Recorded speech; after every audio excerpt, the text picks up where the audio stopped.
बड़ों को प्रणाम, छोटों को स्नेह और आशीष। मैं हूँ राजेश त्रिपाठी। स्वागत है आपका मेरे चैनल धर्म दर्पण में। आपसे आग्रह, मेरे वीडियो कृपया लाइक कर दिया करें और मेरे चैनल को सब्सक्राइब कर लें। अपने चैनल धर्म दर्पण के अंतर्गत हम लोग कुछ धार्मिक प्रसंगों और ऐसे कथाओं को लेके आते हैं जो आपके हित की हैं। आपके लिए उसमें कुछ उपाय भी सुझाए जाते हैं। आज का जो प्रसंग है वो है शरद पूर्णिमा के बारे में। शरद पूर्णिमा में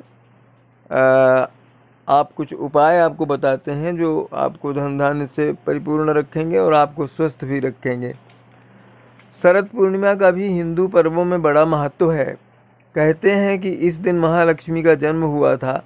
माँ लक्ष्मी समुद्र मंथन के दौरान प्रकट हुई थीं। पुराणों के अनुसार शरद पूर्णिमा के दिन माँ लक्ष्मी भगवान विष्णु के साथ गरुड़ पर बैठकर पृथ्वी लोक में भ्रमण के लिए आती हैं। इतना ही नहीं, इस दिन माँ लक्ष्मी घर घर जाकर भक्तों पर कृपा बरसाती हैं और वरदान देती हैं। सनातन धर्म में आश्विन मास के शुक्ल पक्ष की पूर्णिमा तिथि को ही शरद पूर्णिमा कहा जाता है। हिंदी पंचांग के अनुसार यह हर साल आश्विन मास की पूर्णिमा को मनाया जाता है। इस साल शरद पूर्णिमा 19 अक्टूबर मंगलवार को पड़ रही है। पंचांग के अनुसार शरद पूर्णिमा की तिथि 19 अक्टूबर 2021 मंगलवार को शाम 7 बजे से शुरू होकर 20 अक्टूबर 2021 बुधवार को रात्रि के 8:20 तक रहेगी। धार्मिक मान्यता है कि इस दिन आकाश से अमृत के बूंदों की वर्षा होती है। शास्त्रों में शरद पूर्णिमा का बहुत महत्व बताया गया है। इसे कोजागिरी पूर्णिमा के नाम से भी जाना जाता है। इस दिन रात के समय जागरण या पूजा करना चाहिए। कोजागिरी व्रत के बारे में एक प्रचलित कथा है कि इस दिन माता लक्ष्मी रात के समय विष्णु जी के साथ गरुड़ पर सवार होकर विचरण करने निकलती हैं। कहते हैं कि माँ देखती हैं कि कौन जाग रहा है। जो जागता है उसके घर में माँ लक्ष्मी अवश्य आती हैं। पूर्णिमा को किए जाने वाला कोजागिरी व्रत लक्ष्मी जी को बहुत प्रिय है, इसलिए इस व्रत का श्रद्धापूर्वक पालन करने से लक्ष्मी जी की प्राप्ति होती है। लक्ष्मी जी प्रसन्न होती हैं और धन व समृद्धि का आशीष देती हैं। ऐसी मान्यता है कि शरद पूर्णिमा के दिन औषधियों की क्षमता भी बढ़ जाती है। कहते हैं लंका का राजा रावण शरद पूर्णिमा की रात किरणों को दर्पण के माध्यम से अपनी नाभि पर केंद्रित करता था। इस प्रक्रिया से उसे पुनर्यौवन शक्ति प्राप्त होती थी। चांदनी रात में 10 से मध्य रात्रि 12 बजे के बीच कम वस्त्रों में घूमने वाले व्यक्ति को ऊर्जा प्राप्त होती है। दूध में लैक्टिक एसिड और अमृत तत्व होता है। यह तत्व किरणों से अधिक मात्रा में शक्ति का शोषण करता है। चावल में स्टार्च होने के कारण यह प्रक्रिया और आसान हो जाती है। इसी कारण ऋषि मुनियों ने शरद पूर्णिमा की रात्रि में खीर खुले आसमान में रखने की सलाह दी थी। कहते हैं कि इससे उसमें अमृत तत्व का समावेश हो जाता है। आश्विन मास की पूर्णिमा को कोजागिरी व्रत रखा जाता है। इस दिन विशेष व्रत रूप से देवी लक्ष्मी की पूजा करने का विधान है। यह व्रत लक्ष्मी जी को प्रसन्न करने वाला माना जाता है। कोजागिरी व्रत की विधि कुछ इस प्रकार है। नारद पुराण के अनुसार आश्विन मास की पूर्णिमा को प्रातः स्नान कर उपवास रखना चाहिए। इस दिन पीतल, चांदी, तांबे से बनी लक्ष्मी प्रतिमा को कपड़े से ढककर विभिन्न विधियों द्वारा देवी पूजा करनी चाहिए। इसके पश्चात रात्रि को चंद्रमा उदय होने के पर घी के 100 दीपक जलाने चाहिए। दूध से बनी हुई खीर को बर्तन में रखकर चांदनी रात में रख देना चाहिए। कुछ समय बाद चंद्रमा की रोशनी में रखी हुई खीर का देवी लक्ष्मी को भोग लगाकर उसमें से ही ब्राह्मणों को प्रसाद स्वरूप दान देना चाहिए। अगले दिन माता लक्ष्मी की पूजा करनी चाहिए और व्रत का पारण करना चाहिए।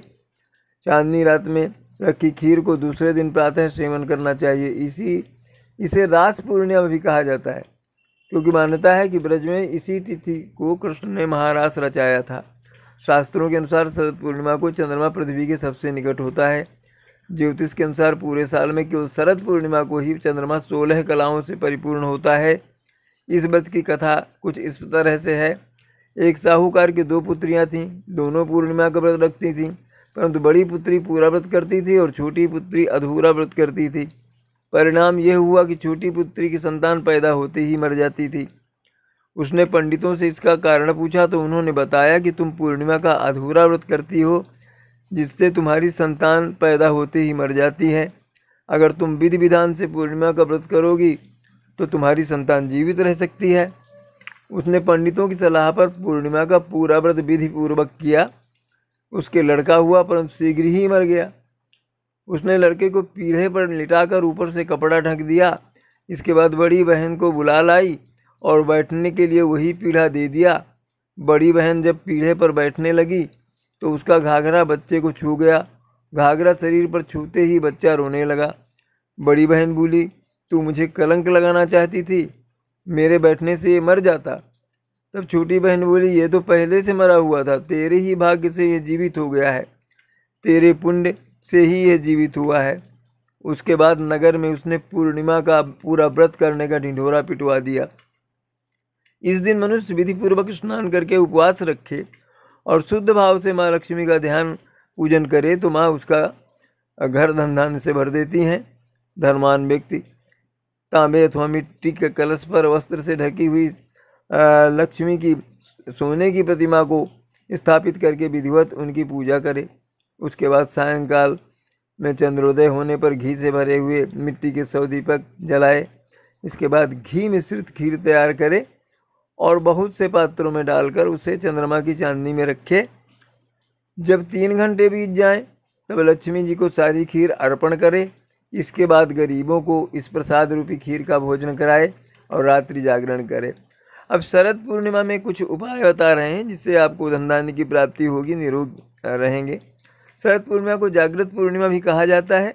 इस दिन माँ लक्ष्मी का पूजन किया जाता है और उसके बाद चंद्र दर्शन किया जाता है। मान्यता है कि इससे धन धान्य की प्राप्ति होती है और काया निरोग रहती है। इस दिन कुछ उपाय अवश्य करें, इससे अनेक लाभ होंगे। शरद पूर्णिमा के दिन चंद्रमा की रोशनी में बैठने से लोगों को सभी शारीरिक रोगों से मुक्ति मिलती है। जिन्हें सांस संबंधी बीमारी है उन्हें भी लाभ होता है। चंद्रमा की रोशनी अमृत समान होती है। शरद पूर्णिमा की रात में चंद्र दर्शन करने और चंद्रमा का त्राटक करने से नेत्र संबंधी सारे रोग जो है वो दूर होते हैं। त्राटक है चंद्रमा पर टकटकी लगा के देखते रहना काफ़ी देर तक, उसको त्राटक कहते हैं। शरद पूर्णिमा को कुमार पूर्णिमा भी कहते हैं। इस दिन भगवान कार्तिकेय की पूजा करने से कुमारी लड़कियों को मनचाहा और सुयोग वर मिलता है। शरद पूर्णिमा पर माँ लक्ष्मी की पूजा के दौरान उन्हें गुलाबी रंग के फूल और इत्र सुगंध अवश्य अर्पित करें। मान्यता है कि ऐसा करने से लक्ष्मी प्रसन्न होती हैं, इससे घर धन धान्य से भर जाता है। तो ये तो रही आज शरद पूर्णिमा के उपायों और शरद पूर्णिमा की कथा के बारे में प्रसंग।